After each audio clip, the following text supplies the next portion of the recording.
partai ya. betul. Ya kita usahakan sebanyak-banyak kursi lah, tapi minimum ya satu fraksi di DPR itu minimum. Nah, ini melihat dengan kondisi seperti ini, ancaman-ancaman partai terhadap.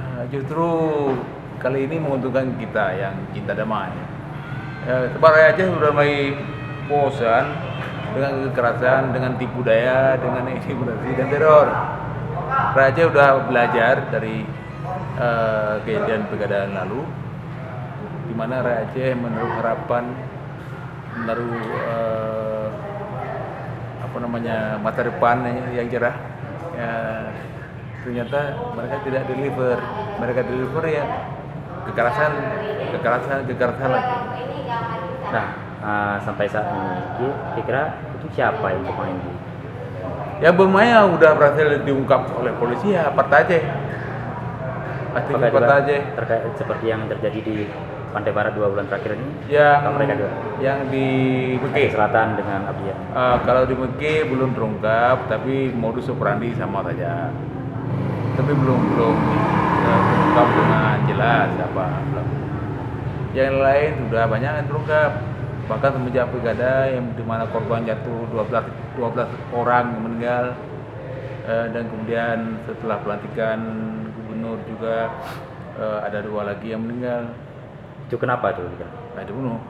Ya, enggak, maksudnya kenapa harus sasarannya partai PNA? Karena ini partai PNA ini dianggap saingan terkuat karena berasal dari unsur yang sama, dengan mungkin keberanian yang sama mereka juga. Maka PNA ditempatkan sebagai saingan yang perlu diadakan. Oleh karena itu mereka buat bermacam-macam label ke PNA, Partai Nasrani Aceh, Partai Pengkhianat, Partai Narkoba Aceh, segala macam yang gila ada dinamai ke Partai Nasional Aceh. Ya, tetapi rakyat kami bisa melihat ketika kami orang PNA sabar dan tenang aja dengan segala kekerasan dan segala fitnah segala macam, masyarakat luas mulai menilai yang sebenarnya pengkhianat ini siapa, yang sebenarnya tukang bikin onar siapa. Rakyat udah bosan dengan kekerasan, udah bosan dengan konflik. Rakyat sekarang mengharapkan perdamaian udah tercapai, terus berlanjut, jangan berdamai dengan Jakarta, berperang sesama sendiri. Itu yang masyarakat takut sekali, tidak mau itu. Nah, kalau berbicara tadi kan sasarannya ke PNA. Sedangkan PNA sendiri kan banyak daripada mantan jabatan sendiri. Nah, kalau seandainya itu Partai Aceh, banyak dugaan Partai Aceh yang melakukan kriminal dan teror selama ini. Nah, sebenarnya yang diharapkan atau yang diinginkan sebenarnya apanya dari PNA ini? Kalau menurut Bapak sendiri? Yang mereka inginkan ya PNA nggak eksis. Sebab kalau eksis, partainya atau orangnya? Partainya. Ya partainya ya sekarang masih identik dengan saya. Oleh karena itu saya masih ditempatkan di daftar urut tembak yang pertama, tapi nggak dapat. Udah 3 kali, yang paling tidak 3 kali yang diakui, nggak berhasil kan. Ya ajal, namanya ajal bukan di tangan orang itu, ya Tuhan.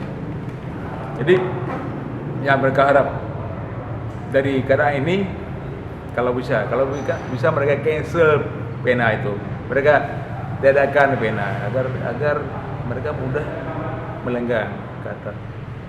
Sedangkan sekarang memang di DPR jumlah kursi Parnas sedikit lebih banyak dari jumlah kursi PA. Tetapi Parnas kan selama ini membebek aja ke PA, apa dikarenakan dari PA akur, apa yang diwacanakan ya terpaksa terima, nggak ada gejolak, nggak ada mereka tidak. Ini kalau bicara partai Parnas itu PNA sendiri tunduk mana?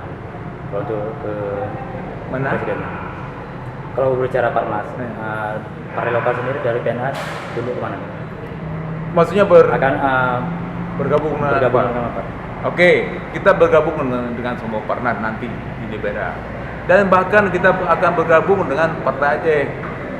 Kalau kita PNA dan Partai Aceh punya kesamaan visi. Dan siapa tahu mereka berubah. Kalau udah udah berubah dan baik, kenapa tidak kita berteman? Toh kita dulu teman juga.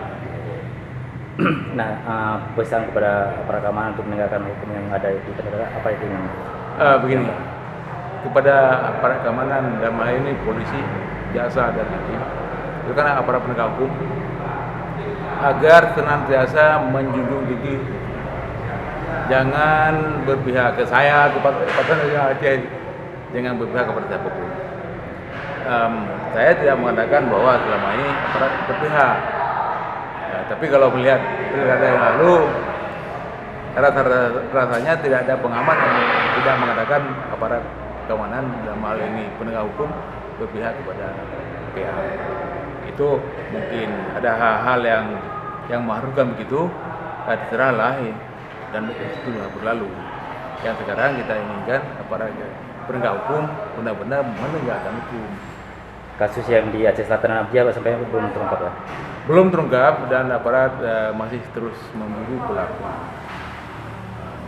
Kan bagi kita penonton ini atau pemerhati ini kan mudah seolah kalau polisi harus menangkap ada yang dicurigai langsung tangkap. Polisi nggak boleh gitu, harus ada barang bukti, harus ada saksi baru boleh nahan orang. Ya, saya melihat atau kami melihat ini kan tahun 2009 tuh partai rame-rame sampai membuat apa namanya penjaga apa istilahnya pengamanan agak garda ya. Ya. Itu kebanyakan daripada partai kan mengutamakan baris depannya dengan garang. Nah, saya melihat dari PNA sendiri juga ikut-ikutan ya, apakah Bukan, ya. Kita pun akhirnya apakah ini juga salah satu sebagai apa namanya bentuk pegangan partai atau hanya sebagai simbol bahwa tentang keberanian daripada anggota-anggota yang boleh dikatakan semua betul, tapi yang mending gini, saya memperhatikan semua negara yang sedang berkembang, yang masih baru dalam hal demokrasi, selalu yang berbau-bau militer itu yang disukai dan kadang-kadang digunakan juga. Dalam kasus Aceh, demokrasi Aceh boleh dikatakan demokrasi termuda di Indonesia ini. Ya, sudah bagus tahun 2005 ke atas, Aceh seolah menjadi pembaharu demokrasi di Indonesia. Ketika itu tertib, pilkadanya lumayan tertib, pemilu 2009 walaupun di sini ada intimidasi, tapi lumayan tertib ya. Hanya saja sejak tahun 2011 sampai 2012 sampai sekarang waktu pilkada, nah demokrasi di Aceh lagi-lagi seperti lumpuh, dan sekarang pun eksesnya dan efeknya terasa ada, malah sekarang sepertinya dikatakan tidak ada demokrasi menjadi harapan semua orang, tapi ya pertanyaan begitu, ada kelompok-kelompok yang mau atas kehendak, ada kelompok yang secara terang-terangan mengatakan yang tidak pilih partai X bukan dari Aceh, kalau mereka kalah harus diusir dari Aceh.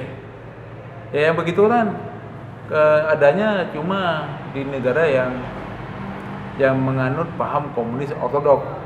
Yang komunis modern pun agak malu mengatakan demikian.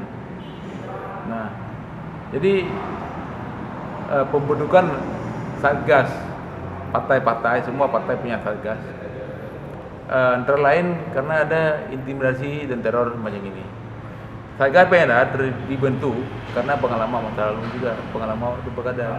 Ketika kita gak punya kekuatan, gak punya orang yang menjadi benteng di depan, di TPS, kita jangan gampang dicurangi dan gampang saksi-saksi kita diintimidasi sehingga nggak bisa muncul di TPS, dan dengan gampang kotak-kotak suara dibawa lari untuk diganti kertasnya. Berarti pengambilan corak warna dari satgas-satgas ini memang sengaja diambil dari karena keinginan dari masyarakat lebih ini ya antusias kepada TNI dan ARMY, berbagai ARMY gitu ya. Ya, akhirnya kita gini, bentuk Satgas itu untuk menjaga agar masyarakat memilih, merasa tenang memilih. Kita tidak akan tampil dengan beringas dengan mengatakan, hei pilih partai saya, kalau tidak bakar rumah, nggak akan itu. Kita justru akan menghadapi orang yang berani ngancam begitu. Siapa yang berani ngancam masyarakat bakar rumah atau katanya ada perang lagi, kalau mereka kalah itu akan dinetralisir oleh Satgas Partai Nasional Aceh, namanya TNA, Tameng Nasional Aceh. Memilih corak itu kenapa? Corak itu bukan apa-apa, karena kita yang terakhir memesan seragam kan. Yang ada cuma yang tersedia banyak yang kayak gitu coraknya. Sebenarnya bukan gitu keinginan saya. Yang plain aja, yang plain ada lah loreng dikit. Tapi yang ada cuma itu.